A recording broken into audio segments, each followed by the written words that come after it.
नमस्कार, आपका बहुत स्वागत है हमारे खास कार्यक्रम 9 दिन नवरात्र में और मैं हूं आपके साथ छाया।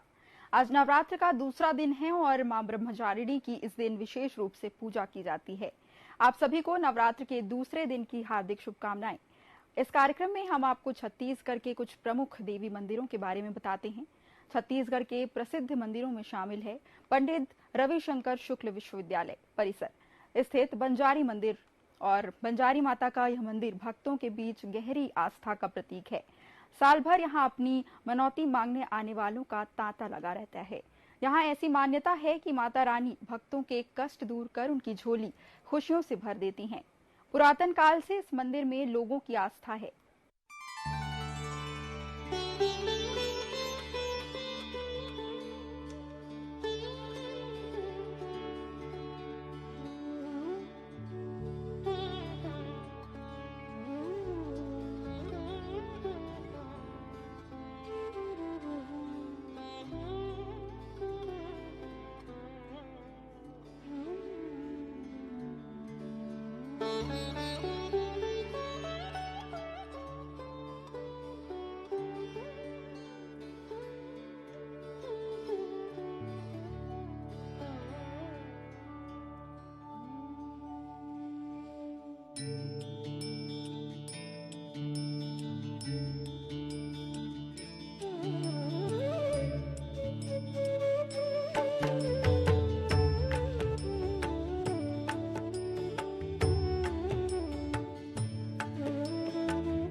पूरे देश भर में दुर्गा माता के कई प्रसिद्ध और अद्भुत मंदिर हैं, जिनके चमत्कारों का रहस्य शायद ही कोई जान सकता है। प्रत्येक मंदिर की अपनी अलग अलग तरह की विशेषताएं हैं और भक्तों की श्रद्धा उन्हें देवी दर्शन के लिए यहाँ खींच लाती है।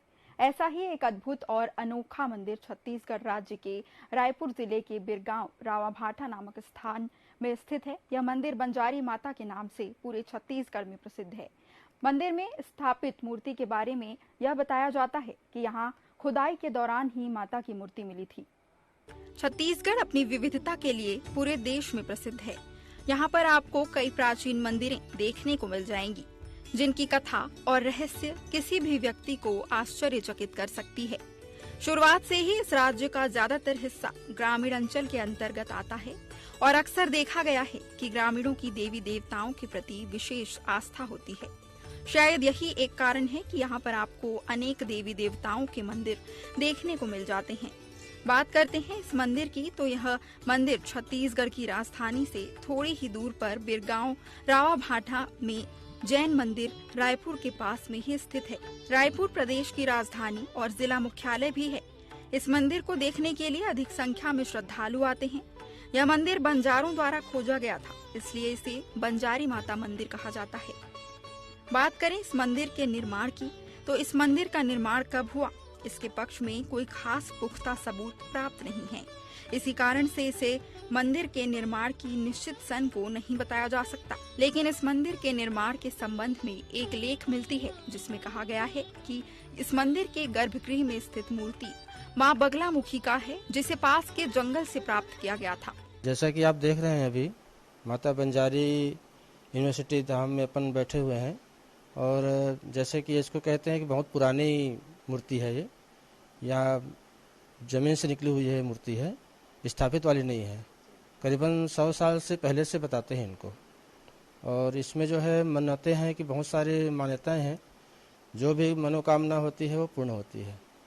भक्तगण आते हैं, श्रद्धालु लोग आते हैं और अपने मनोकामना की इच्छा से नारियल बांध के चले जाते हैं और उनकी जो कामना है बहुत ही जल्द पूर्ण हो जाती है। जैसे नवरात्र में यहाँ पे बहुत ज्यादा भीड़ देखी, नवरात्र में तो बहुत ही भीड़ रहती है। श्रद्धालु जो रहते ज्यादातर कहाँ? ज्यादातर रहते हैं आसपास के लोग रहते हैं और बाहर से भी लोग आते हैं, लेकिन आसपास के लोग बहुत सारे लोग रहते हैं। और कई लोगों को तो ऐसे अभी भी जानकारी नहीं इसके बारे में, बंजारी माता यहाँ पे हैं करके इनके बारे में जानकारी भी नहीं बहुत सारे लोगों को, तो इसलिए क्या है उनकी अभाव भी है। और जैसे बमलेश्वरी माता की बहन माना जाता है, ऐसा कुछ है? हाँ, बमलेश्वरी माता, दुर्गा माता सभी एक ही माता है, लेकिन क्या है इसको निकली हुई है बंजारी, मतलब वन में निकली हुई है इसलिए बंजारी कहते हैं इनको। अच्छा। बंजारी इसलिए कहते हैं कि जैसे वन में निकली है, जंगल की रानी है, मतलब जैसे रहने वाली है, इसलिए उसको बंजारी के नाम दिया जाता है। बाकी तो सभी दुर्गा हैं, जैसे कि बमलेश्वरी है या अपना शारदा मैया है, ये सभी देवी सभी एक ही हैं। इस मूर्ति के बारे में कई लेख से बताया जाता है कि इस मूर्ति के बारे में एक व्यक्ति को सपना आया था। उसके बाद इस मूर्ति की खोज की गई। मूर्ति के संबंध में 2 कथाएं प्रचलित हैं, जिनमें से पहले कथा के अनुसार इसका इतिहास 800 वर्ष पुराना है। यहाँ पर एक बंजर जमीन पर माता की मूर्ति स्वयं प्रकट होकर सूक्ष्म रूप में रखी हुई थी, जिसके पश्चात इस मूर्ति पर एक बंजारे की नजर पड़ी और इस मूर्ति के बारे में उसने गांव के मुखिया को बताया और यहाँ पर एक मंदिर का निर्माण कराया। वर्तमान मंदिर के गर्भगृह में स्थित माता की मूर्ति के पास ही एक घने जंगल में मिली थी। उस जंगल में लोगों का आना जाना नहीं होता था, शायद इसलिए इस मूर्ति को किसी के द्वारा देखा नहीं जा सकता था। इसके पश्चात एक दिन माता एक बंजारा के सपने में अपने आप को पास के घने जंगल में होने की बात कहती हैं। इसी घटना के पश्चात से माता की मूर्ति को बहुत खोजने के बाद एक जगह में झाड़ियों के नीचे सिंदूर लगा हुआ पाया गया। कहा जाता है कि माता की मूर्ति पिछले 5 वर्ष से लगातार बढ़ रही है। इस मूर्ति के लगातार बढ़ने के इस रहस्य को आज भी किसी भी व्यक्ति के द्वारा नहीं सुलझाया गया है। माँ बगुलामुखी के होने के कारण यहाँ पर ज्योति कलश की स्थापना भी की जाती है। माना जाता है कि यहाँ पर दर्शन के लिए नाग नागिन के जोड़े भी आते हैं। इस नाग नागिन के जोड़े के संबंध में माना जाता है कि पहले यहाँ केवल एक ही जोड़ा आता था, लेकिन धीरे धीरे यहाँ पर नाग नागिन के कई जोड़े को आता हुआ देखा जा सकता है। ऐसा मंदिर के पुजारी दावा करते हैं। इस मंदिर के संबंध में पुजारियों द्वारा दावा किया जाता है, यहाँ पर पुराने जमाने में माता के दर्शन करने जंगल के राजा शेर भी आता है। इस बात में कितनी सच्चाई है यह तो नहीं पता, लेकिन दावा मंदिर के पुजारियों द्वारा किया जाता है। नवरात्र में यहाँ पे कितने ज्योति कलश बैठते हैं, कितना ऐसे? यहाँ अभी करीबन 1000-1500 तक किया जाता है। ज्योति कलश की स्थापना 1500 तक की होती है करीबन, और बहुत सारे तो बाद में भी लोग आते हैं, जलने के बाद में कई लोग जो है तो उसमें नहीं हो पाता है। कोरोना का काल था, 2 साल पहले तक कोरोना था, तो कोरोना में लोग यहाँ पर कैसे अपने मान्यताएं पूरी कर रहे थे, किस तरीके से आ रहे? मनोकामना, जैसे कोरोना था, कोरोना में तो कई लोग आ नहीं पा रहे थे यहाँ पर, तो घर में बैठ कर के ही जैसे हो सकता था तो ऑनलाइन दर्शन करा दे मोबाइल माध्यम से, या फिर और कहीं से जिस प्रकार से फोटो खींच के भेज दिए, तो इस प्रकार से मान्यताएं जो है उनकी होती थी पूरी। पीछे हमने देखा कि लाल कपड़े पे नारियल बंधे हुए हैं, तो इसके पीछे क्या है, कुछ मान्यताएं हैं? हाँ, यही लाल कपड़े में जो बंधा हुआ वही नारियल है, जो मनोकामना की नारियल है वही है वो। अच्छा। यहाँ पे माता जी के पास में अपन स्पर्श कराते हैं, उनकी मनोकामना को बोलने के बाद में मन से वो लोग बोलते हैं, और इसमें जो है नाम को लिखा दिया जाता है। नाम को लिखा देते हैं, अपन डेट लिखा देते हैं कि किस तारीख को आपका कामना शुरुआत हुआ है और किस तारीख को समाप्त हो जाएगा। ऐसा कुछ टाइम है कि 2 महीने के अंदर, 1.5 महीने के अंदर पूरा होता है, या ऐसा कुछ मान्यता? अब ये तो ऐसा है कि भक्तों के ऊपर में श्रद्धा, भक्ति और श्रद्धा के ऊपर में रहता है। जितना उनकी श्रद्धा भक्ति रहेगी उतनी जल्दी उनकी मनोकामना होगी। कई बार तो ऐसा हुआ है कि 2 महीना 4 महीने में ही कार्य पूरा हो जाता है उनका। कार्य पूरा होने के बाद क्या नारियल? हम उनको नारियल को खुलवाने आते हैं और उनकी माता की जो भी श्रृंगार वगैरह है उनको चढ़ा देते हैं, जैसे भी उनकी श्रद्धा भक्ति होती है उनके हिसाब से। यहाँ गर्भगृह में स्थित माता को बंजारों का कुल देवी माना जाता है और इसे ढूंढ निकालने में भी बंजारों का मुख्य हाथ था, इसलिए बंजारी माता का नाम दिया गया और इसे बंजारी माता रायपुर के नाम से जाना जाता है। यह मंदिर बनने के पश्चात जर्जर स्थिति में आ गया था, जिसके बाद इसे भक्तों द्वारा पुनः एक भव्य स्वरूप प्रदान किया गया। बंजर जमीन से खुदाई से मिली यह मूर्ति सुपारी के बराबर के आकार में स्थापित हुई थी, जिसकी आकृति आज भी प्रतिवर्ष बढ़ती जा रही है। यहाँ स्थापित मूर्ति बंजारा जाति के लोगों की कुल देवी मानी जाती है। इसी कारण यहाँ स्थापित देवी को बंजारी देवी के नाम से जाना जाता है। साथ ही यह भी बताया जाता है कि यह मूर्ति लगभग 500 साल पुरानी है। बंजारी माता से लोगों की काफी गहरी आस्था जुड़ी हुई है। श्रद्धालु यहाँ अपनी मन्नत मुरादें लेकर आया करते हैं एवं श्रद्धालुओं की मान्यता है कि माँ उनकी मनोकामनाएं पूरा करती हैं।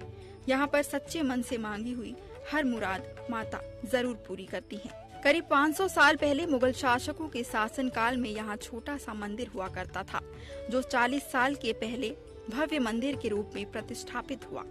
बंजर धरती से प्रकट होने की वजह से माता की प्रतिमा बंजारी देवी के नाम से प्रसिद्ध हुई।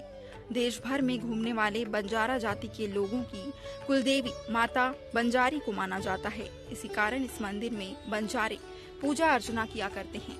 कालांतर में इस मंदिर का नाम बंजारी मंदिर पड़ गया, लेकिन यहाँ स्थित बंजारी माता की यह मूर्ति बगुलामुखी रूप में होने के कारण तांत्रिक पूजा के लिए विशेष मान्यता है।